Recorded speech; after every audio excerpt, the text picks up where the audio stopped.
Ladies and gentlemen, this is the fifth of 6 lectures on post-war politicians who have made the weather. And the phrase making the weather comes from Winston Churchill, who used it about Joseph Chamberlain, Colonial Secretary at the beginning of the 20th century. Because Churchill believed that Chamberlain, although he never became Prime Minister, made the weather in the sense that he set the agenda for the politics of his day. And these 6 lectures are about 6 post-war politicians who made the weather, who helped set the agenda of politics, perhaps even more than those who became Prime Minister. And the first was on Benn, who was creator of the National Health Service and a prophet of democratic socialism. The second was on Ian MacLeod and the rapid decolonisation of Africa. The third on Roy Jenkins, whose legislation helped create what some call the permissive society and others the liberal society, who played an important role in the European Union and was the prophet of realignment on the left. And the fourth was on Enoch Powell, who emphasised the sovereignty of Parliament, both in relation to devolution and in relation to Europe. These last 2 lectures are on Tony Benn and Sir Keith Joseph. Tony Benn, about whom I'm talking today, is the only one of the 6 who is still alive. And he is, like Bevan, a prophet of democratic socialism, but his greatest achievements lie, in my view, in the field of constitutional reform. Sir Keith Joseph, who's the subject of my next and last lecture, laid down much of the ideological framework for what became known as Thatcherism. And some would regard him as the John the Baptist of Thatcherism. Now, in fact, both Tony Benn and Keith Joseph are key figures of the Thatcherite era. Keith Joseph was one of the most powerful supporters of Margaret Thatcher, and Tony Benn one of her strongest opponents, though always, I should say, as you will see in a moment, a very courteous opponent. So perhaps these last 2 lectures are appropriately timed, as we are all attempting to come to terms with the political legacy of Margaret Thatcher. Now, Benn and Joseph were at opposite poles of the political spectrum, but they have more in common than might appear at first sight. And in particular this, that both of them rejected the post-war settlement, the settlement established by the Attlee government and continued by the Conservative governments of the 1950s. In 1981, Keith Joseph met Benn on a train, and they agreed that the last 35 years had in fact been a disaster. For very different reasons. Keith Joseph, because the Attlee settlement was too statist. It had undermined the free market and, in his view, undermined individual responsibility.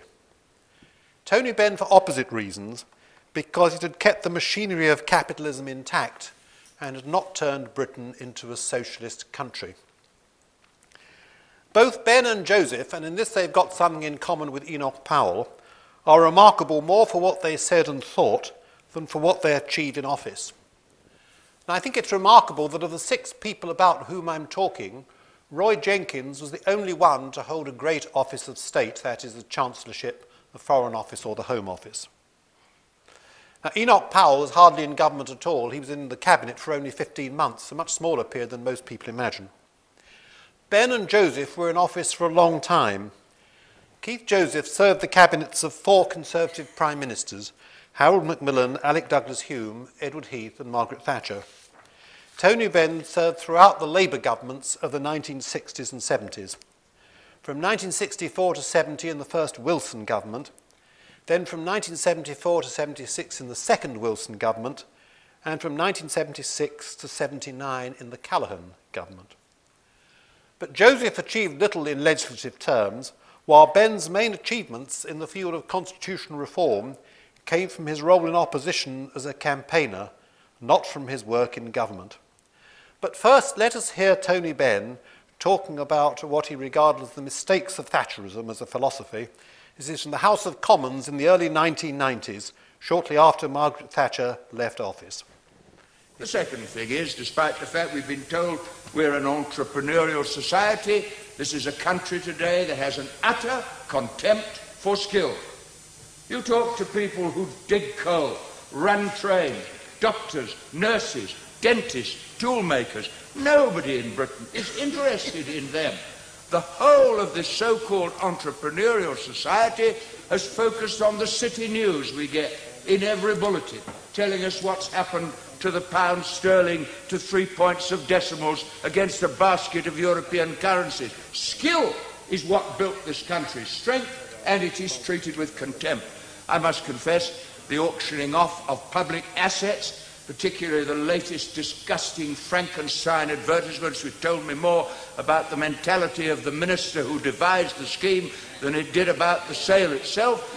These are assets built up by the labour of those who work in electricity and by the taxpayer who put the equipment in, now to be auctioned off at half their price to make a profit for a tax cut for the rich before the next election comes.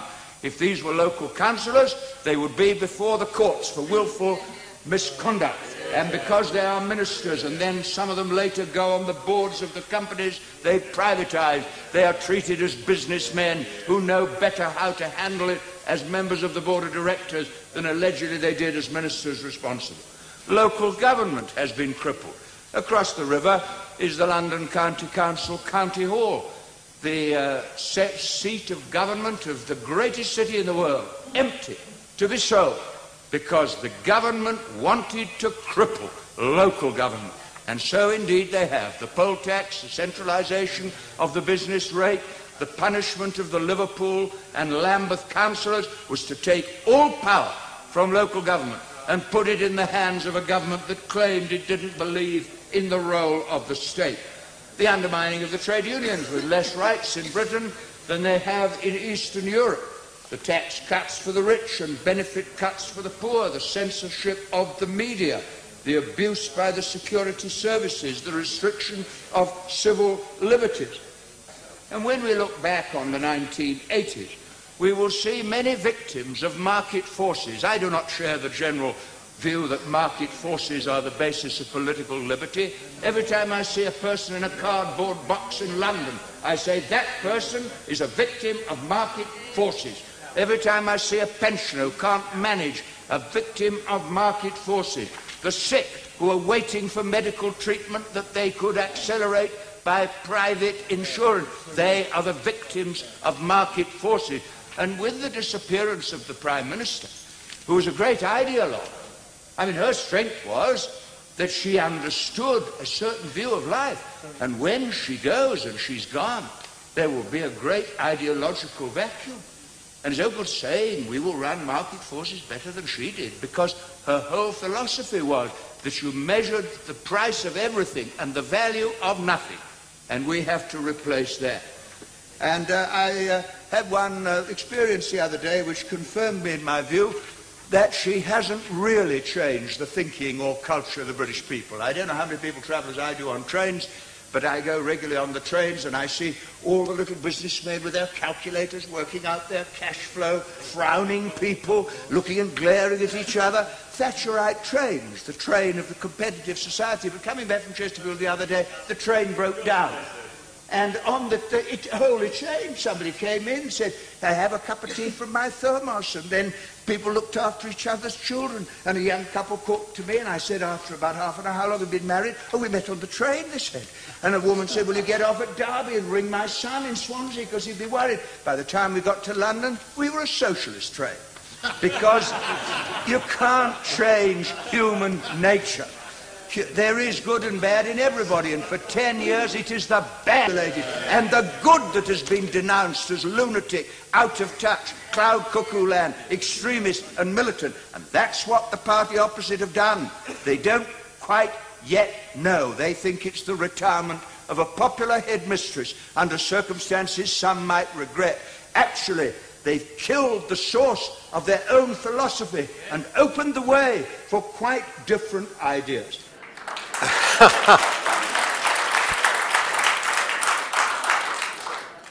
Well, you can see why he was called Citizen Benn, but I hope you notice his very cultivated voice, because in fact Tony Benn was born into the heart of the aristocracy of the Labour Party.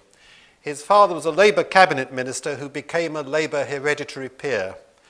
And Tony Benn was fond of saying that the normal path of Labour MPs was to begin on the left and end up in the House of Lords. He said he did it the other way around because he succeeded, in theory, to his father's peerage, but renounced it and then moved to the left, so his path was the opposite. He was born as Anthony Wedgwood Benn in April 1925 into a highly political family. His father and both of his grandfathers had been Liberal MPs. His father was William Wedgwood Benn, who was the youngest MP elected in 1906, the year of the great Liberal landslide.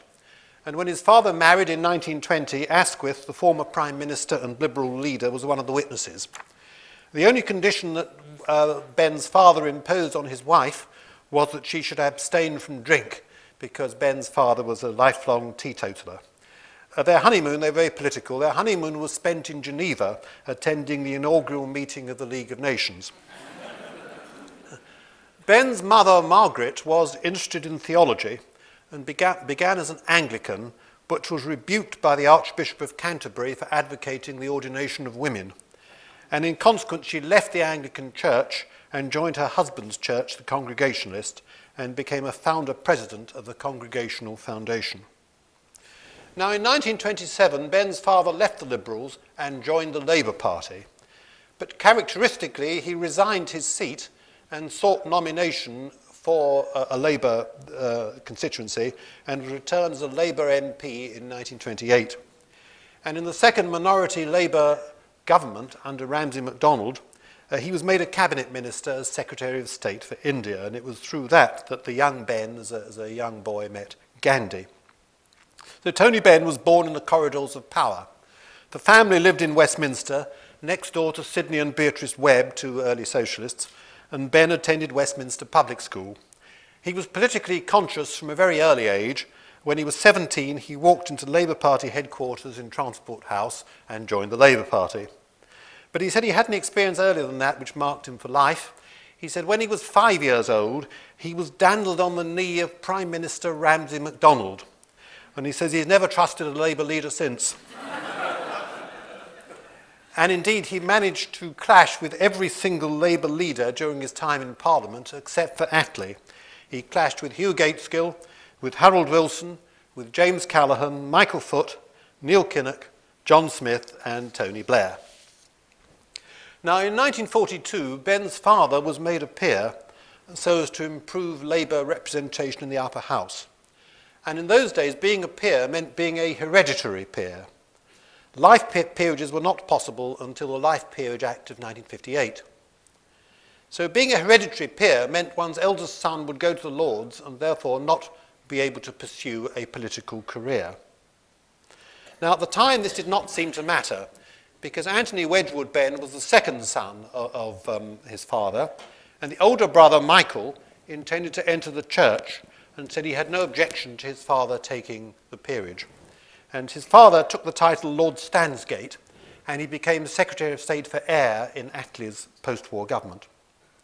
Meanwhile, Tony Benn went to Oxford in 1941, but in 1943, at the age of 18, he joined the RAF and learnt to fly. He was sometimes regarded as a pacifist, which he never was.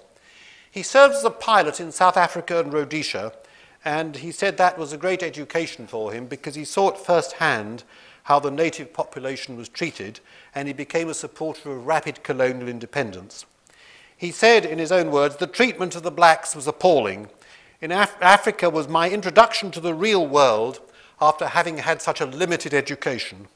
I learnt an enormous amount, which I couldn't have learnt if the war hadn't occurred. He said, Africa was my comprehensive school. His father, remarkably, was already serving in the Air Force.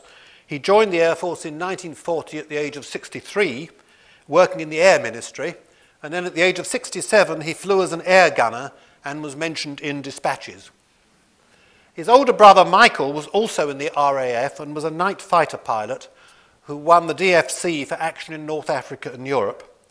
But tragically he was killed in an air accident, not on service, but in an accident in 1944 at the age of 22.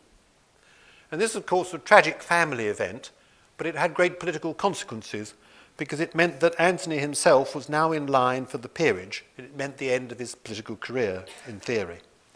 But meanwhile, he went back to Oxford where he became president of the Union. He later removed the details of his education from Who's Who in 1977, shortly after adopting the style Tony Benn to replace Anthony Wedgwood Benn. And education, instead of Westminster and New College, Oxford, he replaced it with education still in progress. He married in 1949. He'd met his wife the year previously. She was an American student who'd come to Oxford for a summer course. And in Benn's own words, we met in August 1948.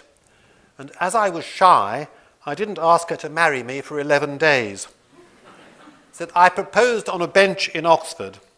I bought the bench and it sat in our front garden all her life. She died some years ago. He said it's now beside her grave. They have 4 children and were a highly political family. Benn's oldest daughter was a student at the LSE in the 1970s and organised a demonstration against him for not doing household chores. She stood in Holland Park Avenue, where Benn lived, handing out leaflets, End Sexism in the Benn Household, calling for a more equal distribution of household work.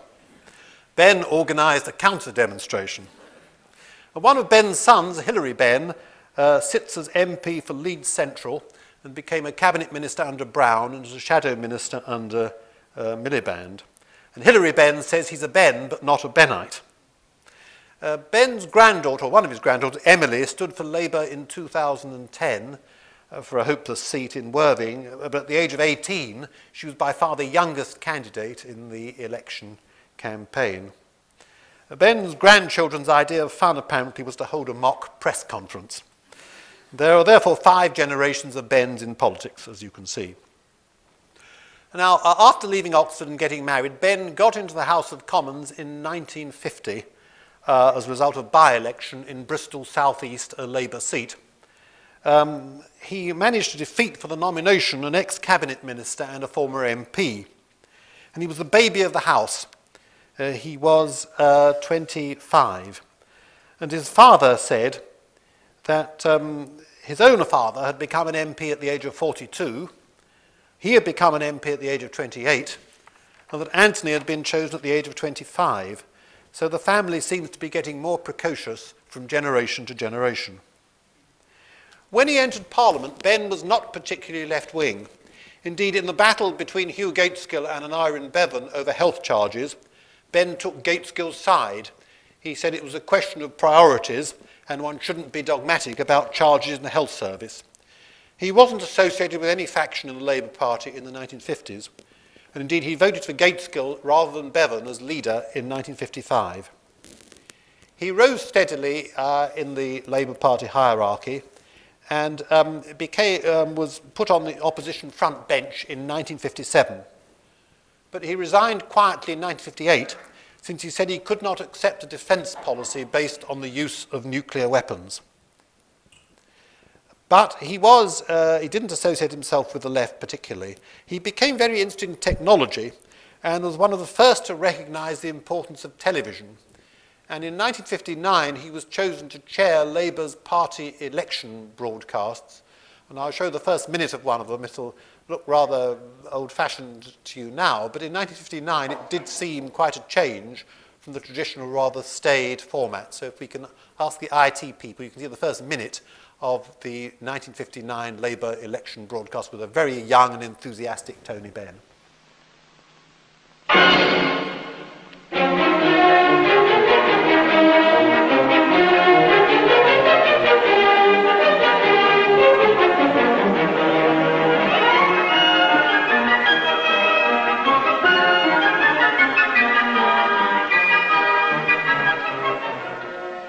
Good evening. The big news tonight, of course, is from Washington and Moscow, and later on, Nye Bevan will be talking about it.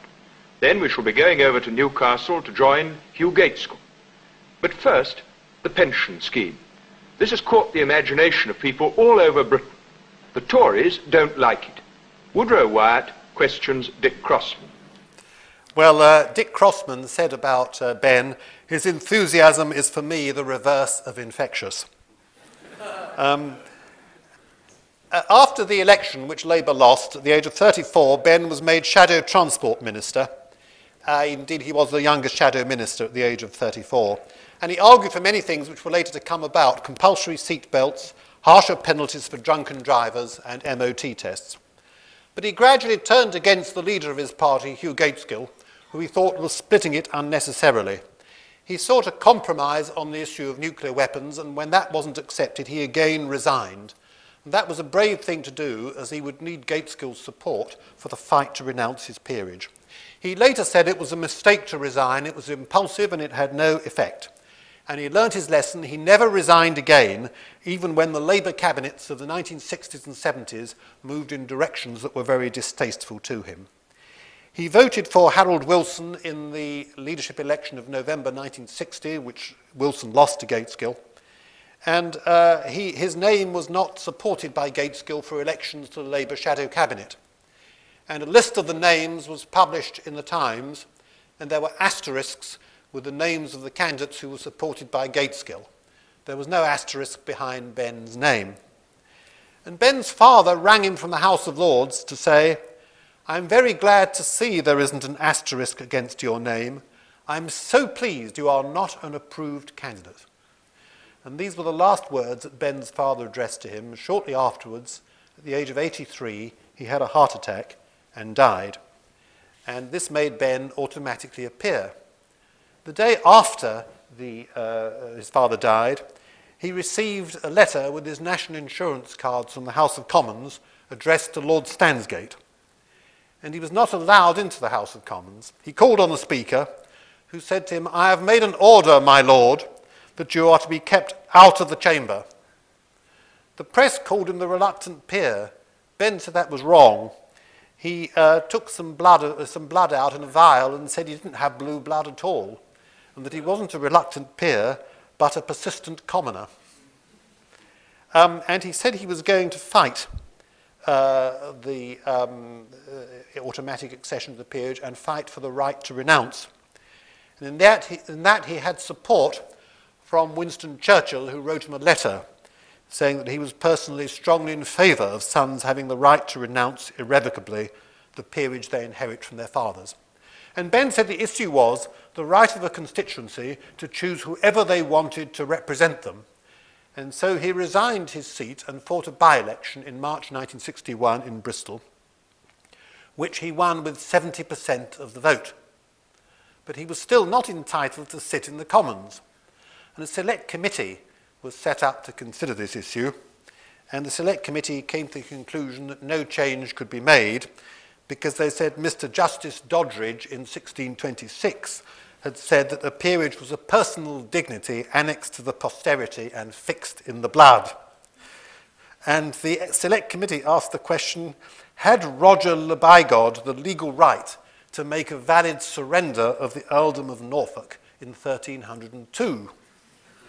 And Benn said that sort of thing wouldn't go down very well in Bristol. He then called on the clerks in the House of Lords to discuss what procedures he could adopt. And he said they were very insulted that anybody didn't want to be a peer. He said, if I'd arrived with a string around my trousers and a choker scarf and said I was a dustman, but thought I had a strong claim to be the Earl of Dundee, I think they would have treated me with more respect. As I say, he was re-elected with 70% of the vote, and Churchill sent him £5 towards his election expenses, but he was still not allowed to enter the House of Commons, and his opponent, a Conservative, took the seat, though he'd only won 30% of the vote. No Liberal had stood. And his opponent was declared elected by an election court. Ironically, his opponent was himself the heir to a peerage held by his cousin, and Benn said the situation could be most easily resolved if he murdered his opponent's cousin. But Benn persisted endlessly, and in the end he won. And in 1963, a Peerage Act was passed allowing peers to renounce. And immediately the act was passed, Benn raced down the corridors to be the first to sign the newly created Register of Renunciation. Oddly enough, only 15 others did the same in the first 20 years of this legislation. And at that point, Benn's Conservative opponent sportingly resigned, and Benn won his by-election in August 1963. Incidentally, as a matter of curiosity, the title is not abolished, only the requirement to sit in the Lords. So Benn's eldest son, Stephen, will become Lord Stansgate when Benn dies, though he'll presumably renounce his title. But the peerage fight had a very powerful effect on Benn's thinking, in my view. And he said, the most important thing with the establishment was to show tenacity. He said the establishment could be worn down if you didn't give up. He said at first, when you made a proposal, they would say you were completely mad, you were off your head. They didn't take you seriously. Then they would say you were simply wrong, it was absurd, and no one could support what you were doing. Then they said, well, perhaps you're right, but now isn't the right time. And then afterwards they said, well, of course, everyone was in favour of it all the time, really. And the same happened with his two other victorious constitutional campaigns, the campaign for the referendum in the 1970s and the campaign that Labour Party members should be allowed to elect the leader in the 1980s. And no one, I think, now disputes that they are all sensible reforms. There's another similarity, a rather sad similarity, that all these reforms benefited other people and not Benn, because the renunciation of the peerage enabled Lord Hume to renounce his peerage the same year, 1963, and become Prime Minister when Harold Macmillan resigned. So it got the Conservative Party out of a difficulty. It helped the Conservatives. But Benn sometimes protested about that, as if the act had been really just personally for him. And of course, it wasn't for him. It was for other people as well. Now, in 1964, the year after the renunciation, Labour won the election, and Benn became Postmaster General, the youngest minister at the age of 39, and then 2 years later in the cabinet in 1966 as Minister of Technology. And while he was Minister of Technology, he came to the conclusion that if we were to control modern technology, we needed new democratic machinery. He said, we are trying to control 20th century society with democratic tools which were fashioned in the 19th century. And he said we needed to do that by finding new instruments of democracy. Now, 1968 was the year of the student revolt and the years of revolts against elected leaders and non-elected leaders in many parts of the world. The revolt in Czechoslovakia, which led to Soviet intervention, a student revolt in France, which almost led to the end of de Gaulle's regime, and a student revolt in America, which persuaded President Johnson that he couldn't stand again because of the serious protests of the time. And Benn was one of the first to notice the significance of these revolts. And in an important speech in May 1968, he said that much of the discontent was a protest against traditional political institutions.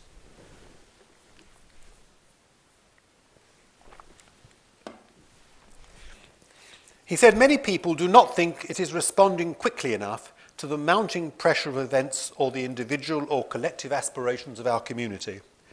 It would be foolish to assume that people will be satisfied for much longer with a system which confines their national political role to the marking of a ballot paper with a single cross once every 5 years. People want a much greater say. That certainly explains some of the student protests against the authoritarian hierarchies in some of our universities and their sense of isolation from the problems of real life. Much of the industrial unrest, especially in unofficial strikes, stems from worker resentment and their sense of exclusion from the decision-making process, whether by their employers or sometimes by their union leaders. And participation was to be a key theme for the rest of his career, to be secured, firstly, by freedom of information legislation, so that people could understand the basis of decisions being made.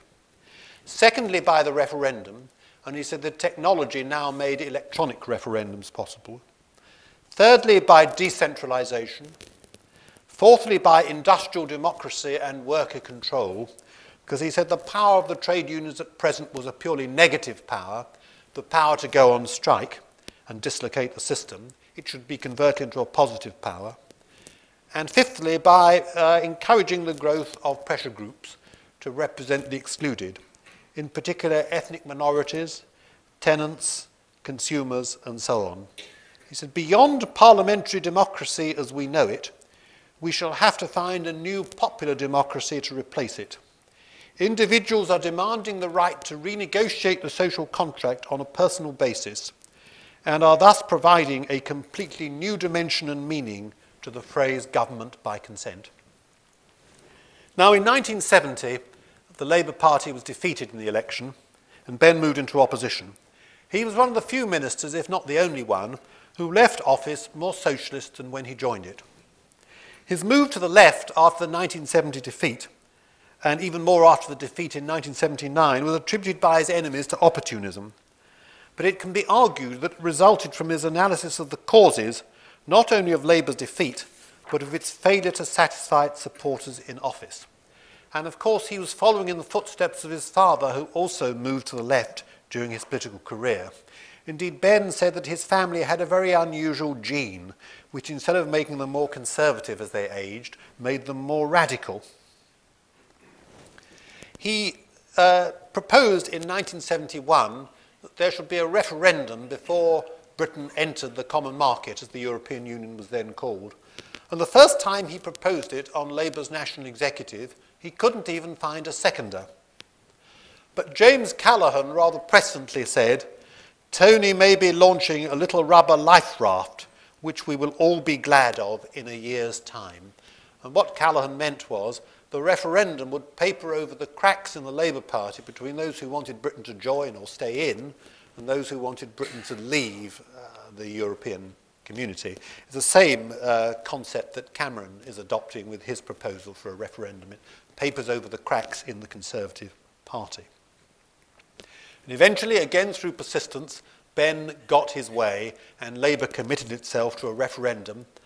And Benn was appointed Industry Secretary in the second Wilson government in 1974, and a referendum was agreed, together with a constitutional innovation which allowed the minority of ministers who were opposed to entry into the community, who thought Britain should leave, to express their own views on that against government policy, but only outside Parliament.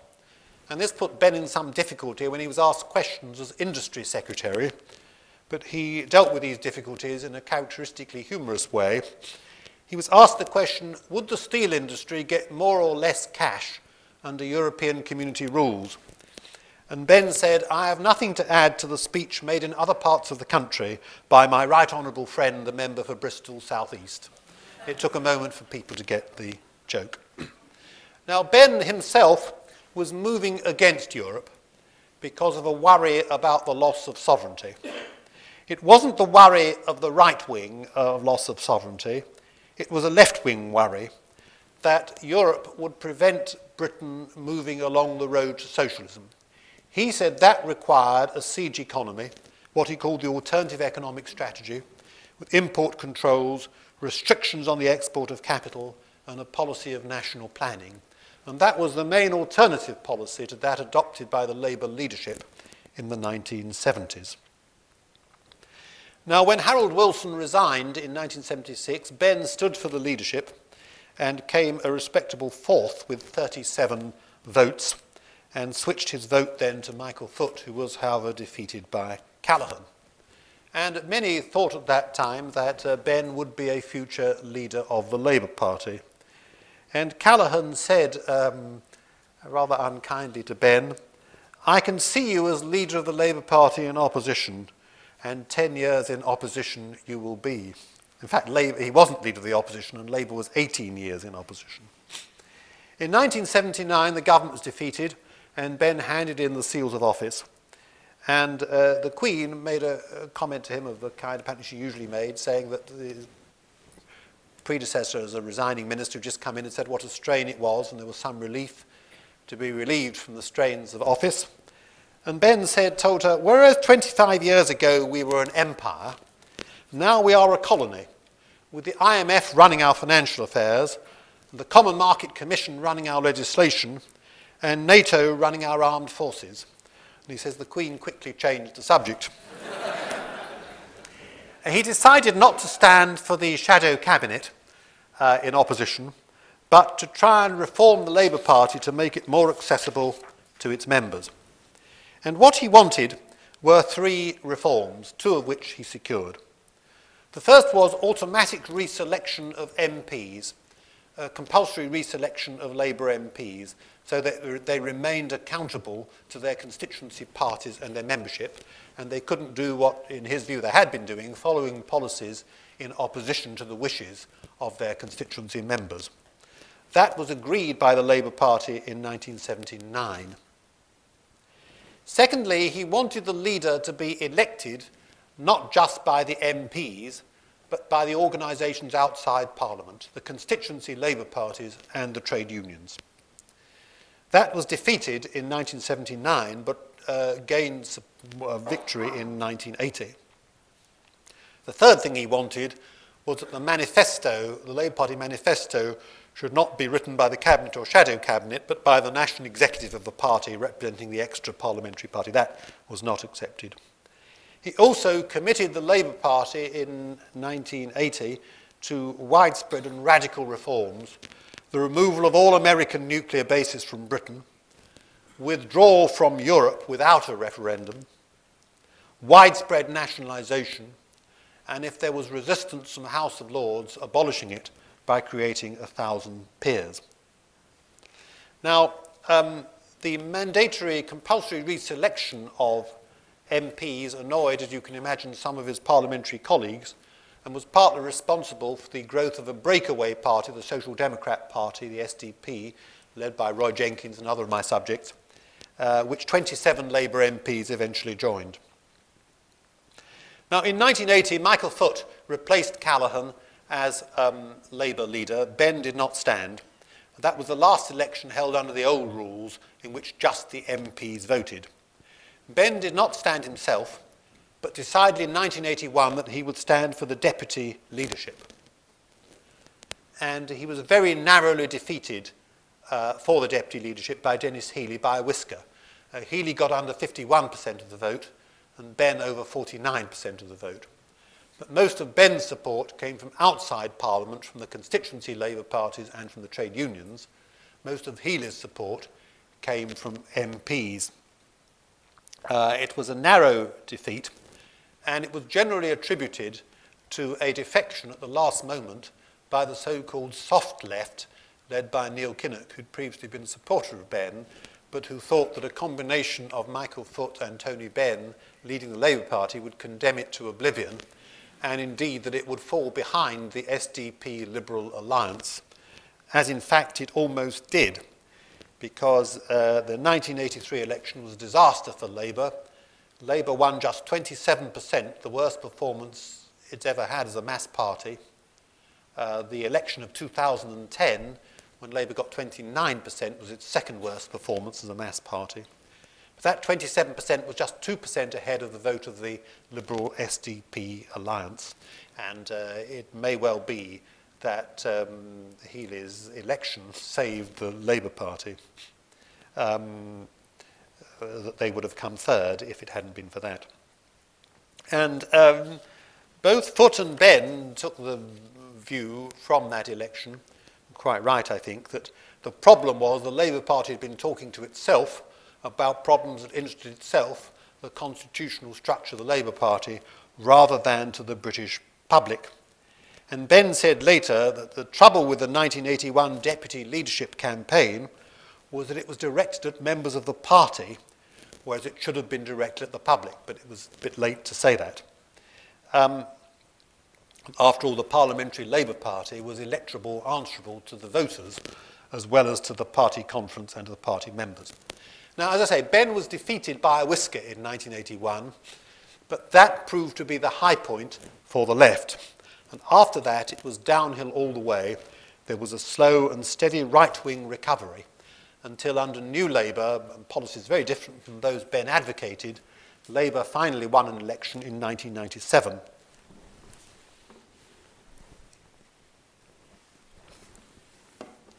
But already by the mid-80s, Benn was complaining that all his supporters had deserted him for Kinnock. And he said, "I am now alone with Dennis Skinner and the headbangers." In 1988, Benn contested the leadership of the Labour Party again against Neil Kinnock and won just 11% of the vote against Kinnock's 89%. This was ironic, his only attempt at the leadership under the new rules that he himself had supported, and he gained a pathetic share of the vote. The beneficiary of all that was Kinnock, later John Smith, and later Tony Blair, all of whom Benn strongly opposed.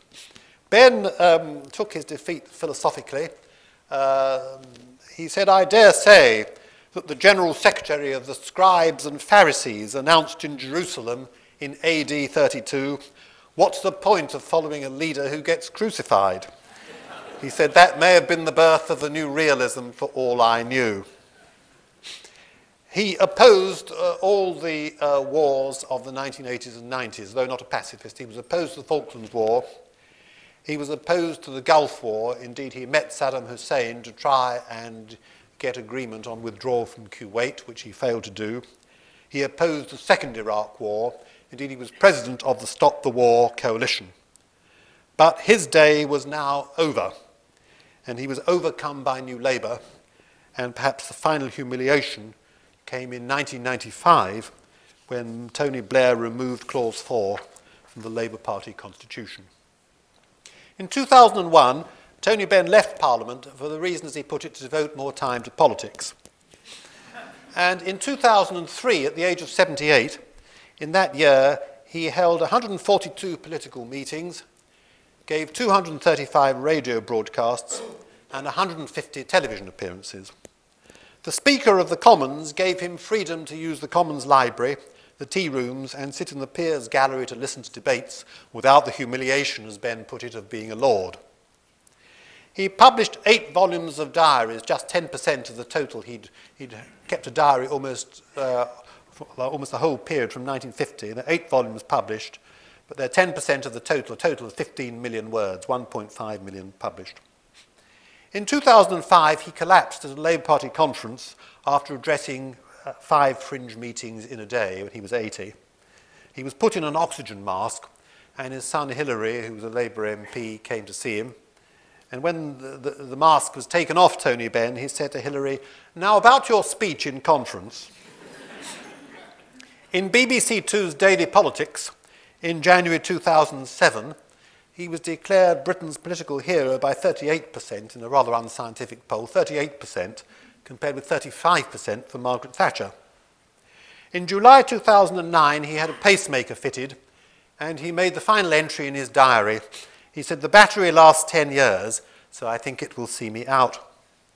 He received an unexpected encomium when, in September 2009, in an interview with me at the Woodstock Literary Festival, David Cameron said that Benn's Arguments for Democracy was one of the books that had most influenced him, an unexpected encomium. But he just received another encomium in September 2008 when he said he received a death threat. He said, "I was very chuffed, as I've not had one for years." He said, "Once I was called the most dangerous man in Britain. Now I'm told I'm a national treasure." He said, "That's the final corruption in life. You become a kindly, harmless old gentleman." He said, "I am kindly, I am old, and I can be a gentleman, but I'm not harmless." Now, in conventional terms, Benn was unsuccessful. He was in the cabinet for 9 years, but has no really major legislation to his name. The worker cooperatives he supported all failed.